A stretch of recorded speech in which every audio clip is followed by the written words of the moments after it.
How many of you have that buddy, or maybe that group of buddies, where every time you get together to game, it somehow becomes a competition? Maybe it's spoken, maybe nobody ever actually says it, but everybody knows it's there. The trash talk, the bragging rights, the one more game, the desire to come out on top. Whether it's the scoreboard, the leaderboard, the damage charts, or just beating your friend by one more kill, somehow gaming with your friends always becomes a competition. And honestly, I think that's one of the things that makes gaming special. Now, don't get me wrong, I love a good single player, story-driven game just as much as the next guy. In fact, I'd go as far as saying single player RPGs are my bread and butter. Give me a high fantasy or a dark fantasy world, let me cast spells and swing swords around, let me explore a massive world filled with monsters, magic, adventure, and wonder, and I'm gonna be happy. I'm gonna spend hundreds of hours there. But as much as I love those experiences, there's something different about sharing games with other people.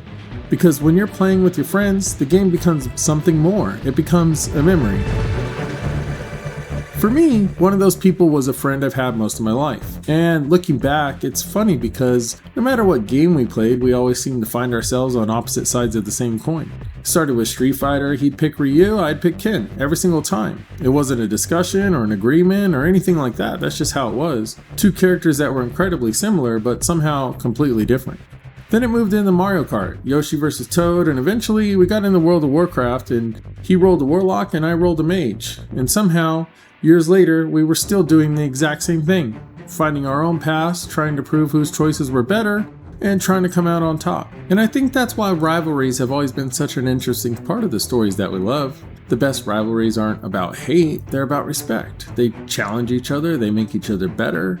Think about Goku and Vegeta, or Zoro and Sanji, or even Ken and Ryu. They bring something out of each other that wouldn't exist otherwise, and I think that's what happens with gaming friendships too. When my friends and I played together, every game had that extra layer. Who had the better build, who got the better gear, who topped the DPS charts, who carried the team, who won the match. It didn't matter if we were playing together. There was always that little bit of competition, and honestly, that's what made it fun. Because the person you're competing against is usually also the person you want to see succeed. You want to beat them, but you also want them there. Because without them, the victory just doesn't mean as much.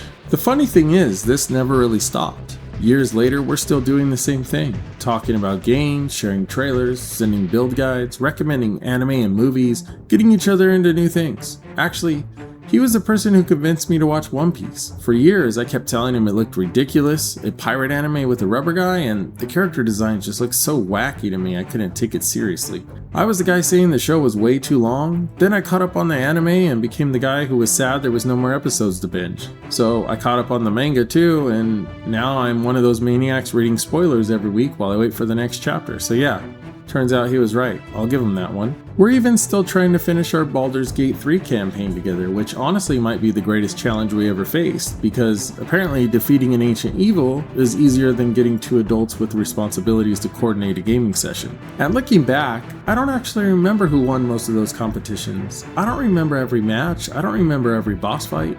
I don't even remember every time one of us topped the charts, but I remember playing those games with my friends. I remember the laughs, the trash talk, the ridiculous arguments, the moments that only happened because we were there together, and I think that's the part of gaming that's easy to forget. Sometimes the game itself isn't what makes the memory special, it's the people who were there when we played it. And that's something I've thought about a lot as my son started getting older. He's still young, he loves games, he'll play Mario Kart and Smash Bros with me and his uncles, but he hasn't really found his people yet.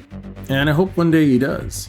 Maybe to be one friend or a whole group, and I just hope he finds the people that make him care a little bit more, who push him, to challenge him, to laugh with him. The people who turn a normal game night into something he talks about years later. Because I think that's one of the greatest gifts gaming gives us. Not just incredible worlds or amazing characters, but the people we share those worlds with. So I'm curious, did you have that gaming rival, or was it a whole group of friends? Who made your gaming memories better just by being there?